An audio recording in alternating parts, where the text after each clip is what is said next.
Please, can you take care of my mom? I was stunned as I looked down at my husband, who was imploring me without even glancing away. What do you mean by that? I was at a loss for words. Candace, oblivious to my emotional state, was happily playing Pictionary in the garden with her kids. What should I do now? I felt like I was on the edge of despair. My name is Jessie. I'm a 42-year-old stay-at-home mom. My husband, Cole, is 3 years older than me and works tirelessly as a teacher. He's busy even on weekends with club activities and is rarely home. Still, on his days off, he goes out of his way to spend time with us, so the kids and I love him dearly. We have 2 kids. Our daughter, Dina, is 10 years old. She's inching towards adolescence and rebelliousness, but she's still my cute daughter who sometimes falls asleep holding my hand. Our son, Kenton, is 5 years old. He's an active kid, always running around the local woods, but he's still my adorable son who loves to be held. We've been living with Candace in our in-laws' house for the past 2 years. Around 6 p.m., Candace, who had been preparing dinner with me, calls out to the kids. Dennis, Alicia, dinner's ready. Yes. Our children respond, although called by names that aren't theirs. Laura, come take a seat as well. I'm also addressed by a different name. Okay, thank you. Candace, who has no awareness of who her family members are. Let's eat. And so our family gathers around the dinner table and Candace finishes her meal with a content look on her face. Oh right, I need to boil some water. Don't worry, I've got it. Oh really? How thoughtful of you. Candace seems content with my words, but as soon as she takes a bite of her meal, she mumbles, I need to boil some water. Don't worry, I've already taken care of it. Oh really? You're so attentive. No matter how many times they see this repetitive exchange, the kids don't bat an eye. It's just another day in our home. 2 years ago, Candace, who's living alone, had a nasty fall and broke her femur. A prolonged hospital stay left her mostly immobile. She became more absent-minded than before, probably because she was no longer as active when she lived alone. Each time we visited her in the hospital, we noticed that her conversation was becoming more disjointed. During this time, my husband, Cole, made an impassioned plea. I want to take Mom in. It threw us into a panic. We agonized over the decision, but ultimately couldn't bear to abandon gentle Candace. The kids loved her too, so we decided to take her in. At first, the children were confused, but they saw how happy it made Candace when they responded to her, and they accepted the new living arrangement. We all lovingly referred to her as Candy, and lived peacefully together. Then came an unwelcome intruder into our peaceful life. Lillian, Cole's older sister. How could you let Mom do household chores, Jessie? Aren't you ashamed as Cole's wife? Lillian, who'd shown her face after 6 months, frowned upon seeing Candace sweeping the floor. But doing chores actually keeps her energetic. Even the doctor recommended it. Stop making excuses. You're a stay-at-home mom living off Cole's income and Mom's pension. You're like a hyena. Is she really suffering from dementia? Or did you just say that so you could leech off her? What are you? She hardly visits, but acts as if she knows everything. Mom, I bought you our favorite cake. Let's eat it together. Thank you, Jilly. Candace is happy to see her daughter, but she'll probably forget about Lillian by tonight. I'm truly fed up with Lillian, who acts all high and mighty just because she brought some snacks. Not only did Cole have an older sister by 5 years, but he also had an older brother, Jack, who was 2 years his senior. That meant Cole was the youngest of 3 siblings, and still, we were the ones to take in Candace. Jack often moved for work, and Lillian, his sister, was married and lived far away. Despite this, their attitude of our younger brother's family who lives nearby should naturally be the ones to take her in always irked me. Cole, on the other hand, was genuinely grateful for the way I had devoted myself to caregiving. On his occasional day off, he'd always take turns with me attending to Candace. And Candace? Well, she'd occasionally make mistakes or wander a bit. She was generally calm. Whenever she gave a heartfelt smile and said, "Thank you," it made everything worthwhile. But my frustration grew when I thought about how Lillian and her kin would just shoot their mouths off without actually lifting a finger to help. Just when I thought this was my life now, everything changed. Cole passed away. He had collapsed at work. By the time we rushed to the hospital, it was already too late. I was so shocked I couldn't even cry. For the next month, between the funeral and taking care of the kids, life was a blur. While seeing my children muster the courage to go back to school, I started thinking it was time to figure out our future. Cole had left us some money, but it wasn't enough to live on indefinitely. More importantly, we were living in Cole's family home, taking care of his mother, Candace. Moreover, her dementia is progressing. Sometimes she understood that her son Cole was gone, but other times she'd forget. Even so, she had her own sense of loss and had many days when she'd cry like a child. Feeling it was wrong to leave Candace, we lived by draining our savings, unable to work. Then, 3 months after Cole's death, Lillian and Jack showed up out of the blue. "How long do you plan on freeloading here?" "What?" Exhausted from caregiving and child-rearing, I was too stunned to reply. Looking down at me, Jack arrogantly began to lecture. Don't you feel ashamed living off our mother's modest pension? "I only use Candace's pension for living expenses," I responded. Sure. Jack snorted dismissively. This coming from a man who hadn't contributed a single cent to his own brother's funeral.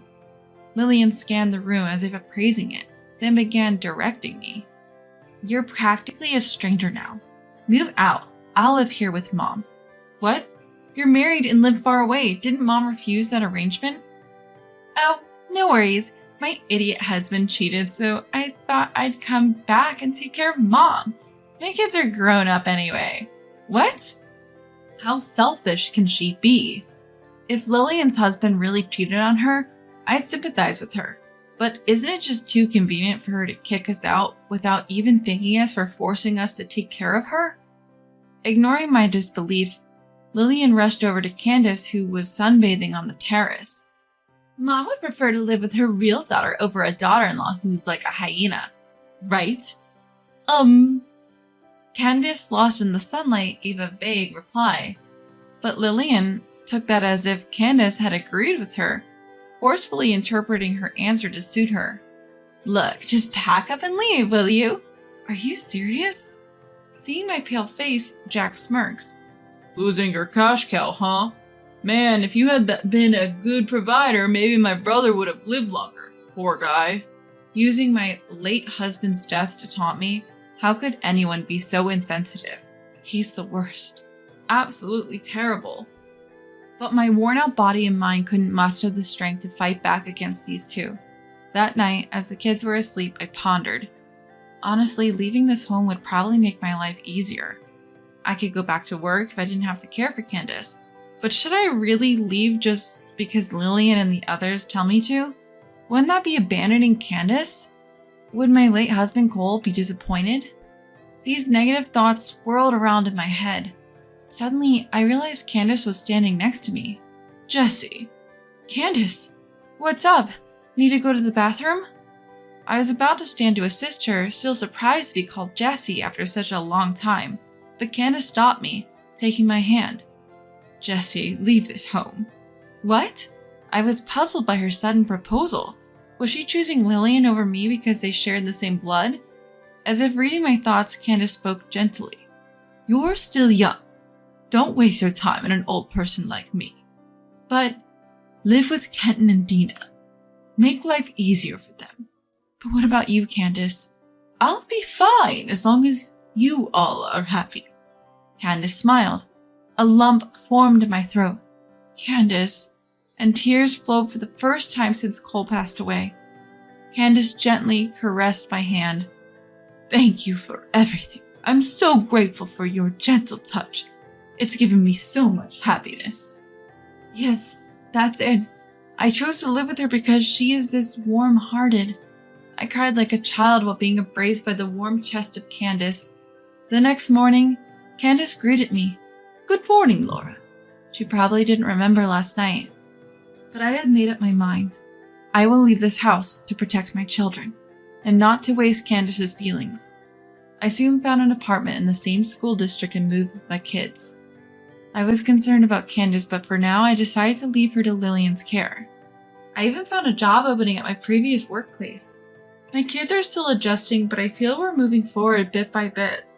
However, 2 months after leaving my in-laws' house, I got an unbelievable call from Lillian.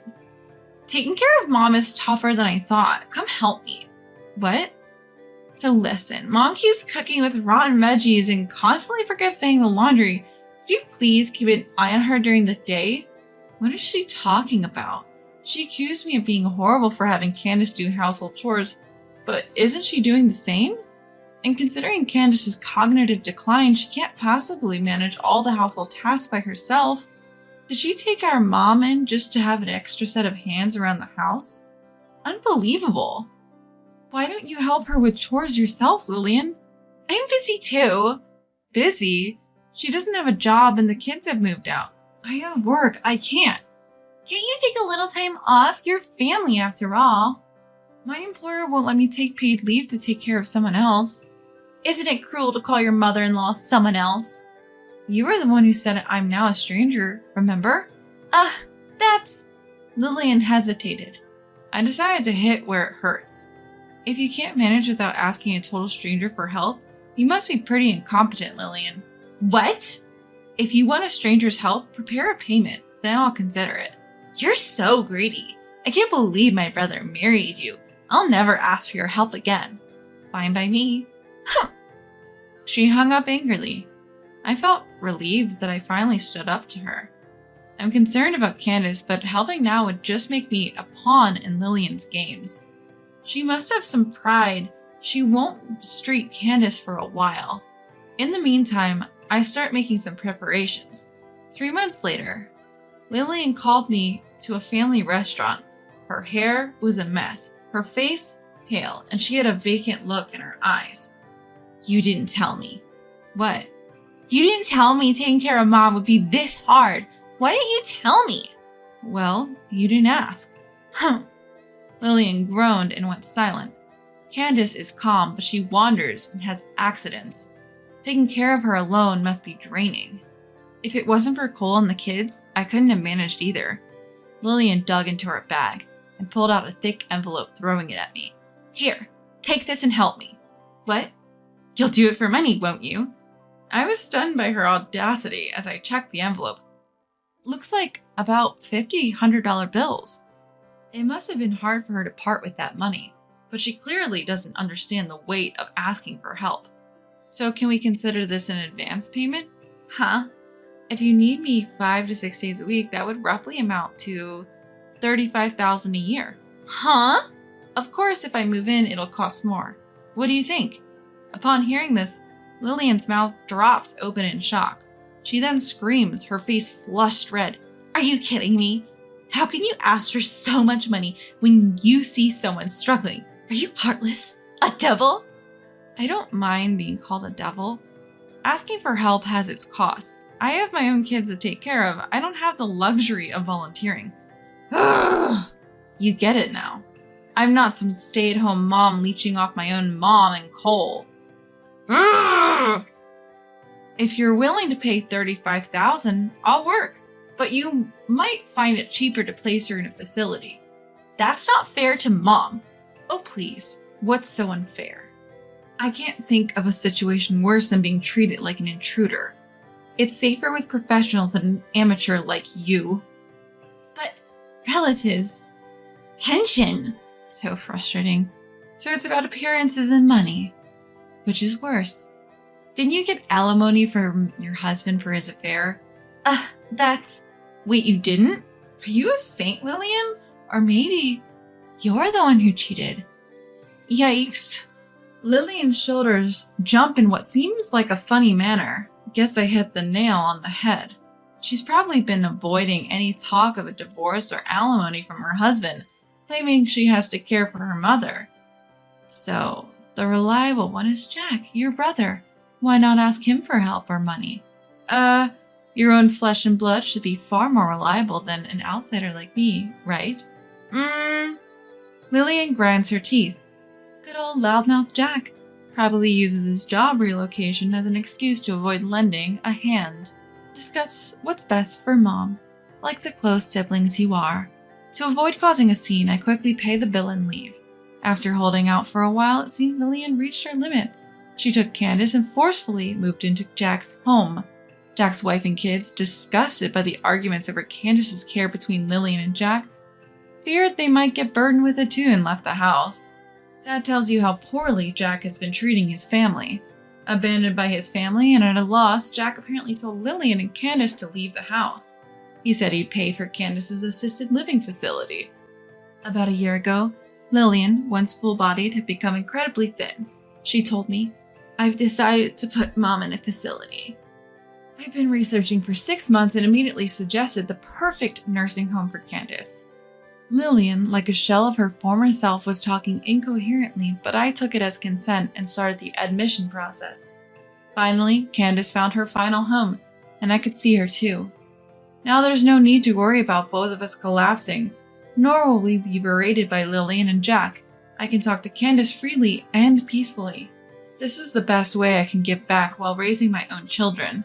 Candace gently patted my hand, making me tear up just like she used to. "Something sad happened, huh? Don't worry. I'll protect you, Laura." She doesn't call me by my name, but Candace's hand and voice are still warm. "Thank you, Candy. I'll visit you a lot from now on." When I smiled, Candace also smiled joyfully. Since then, Candace has been peacefully living in the facility I chose for her. I'd heard Candace's family were fishermen, so I selected a quiet facility with a sea view. It's reassuring to see her enjoying a peaceful life, just as my preliminary research suggested. Candace is gentle and charming, so it seems she's popular with both staff and the residents. Whenever I visit, she's surrounded by people and looks happy. Meanwhile, Jack seems to be in a constant divorce mediation, unable to win back his family's hearts. Though free from caring for Candace, Lillian's income is zero, as Candace's pension is used for her facility fees. With no other option, she's working part-time, scolded by a boss 20 years her junior. She's also dodging talks of divorce and will likely face mediation soon. Lillian does visit Candace but avoids meeting me as it's awkward for her. I feel like my goal of ensuring peace for both Candace and our families has been achieved. Lillian can go live her own life. "Soon you should get married too, Laura." As we were walking by the beach, Candace murmured, "I wonder how old she thinks I am," as I reply, "if I find the right person." "You'll find a man with a gentle mother-in-law, like you because you're beautiful and kind," Candace assures me. That would be nice. I gently hold Candace's hand. "I'd love to marry a man with a gentle mother-in-law like you, Candy." The comforting sound of the waves washing up on the sandy shore resonated in our hearts on that warm spring day by the ocean.